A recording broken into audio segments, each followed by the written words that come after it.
káàbọ̀ sórí ètò tèmi Àjọkẹ́ Kwara. A lot of people ló ti máa ń rí question yìí àwọn ọmọ wa tó wà secondary school even higher institution pé ó ti le jù kò sí nǹkan tó le mathematics ní Yorùbá kò le rárá ẹ fọkànbalẹ̀ ẹ farabalẹ̀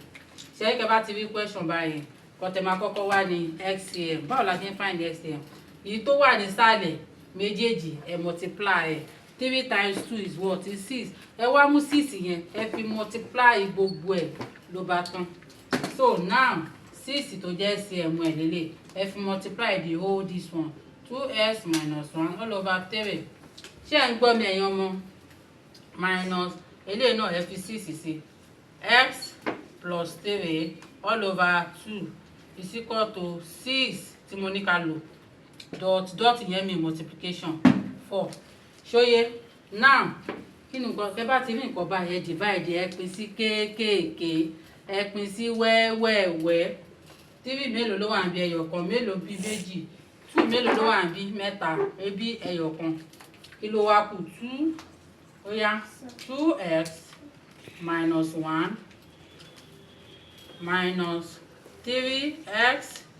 plus 3 okay èyí tó kù ká tó multiply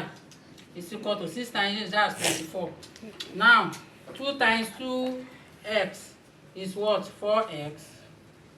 minus 2 times 1 2 minus 3 times x 3x minus 3 times 3 that's what 9 equal to 24 ṣó ń yé wa bẹ́ẹ̀ yẹn ẹja ẹ kó ìtó ní s ẹ kó papọ̀ ìtó ní kankan ẹ kó wọn náà sọ́tọ̀ 4x minus 3x minus 2 minus 9 is equal to 24 ṣó yé wa bẹ́ẹ̀ yẹn ṣó yé wa báyìí ok 3 ló wà níbí 3 mélòó ló wà níbí 1 òun la ṣe ń bí ṣó yé wa ẹni tó bá yé ẹ jọ̀ọ́ ẹ sọ́nù comment section kí mo stop o.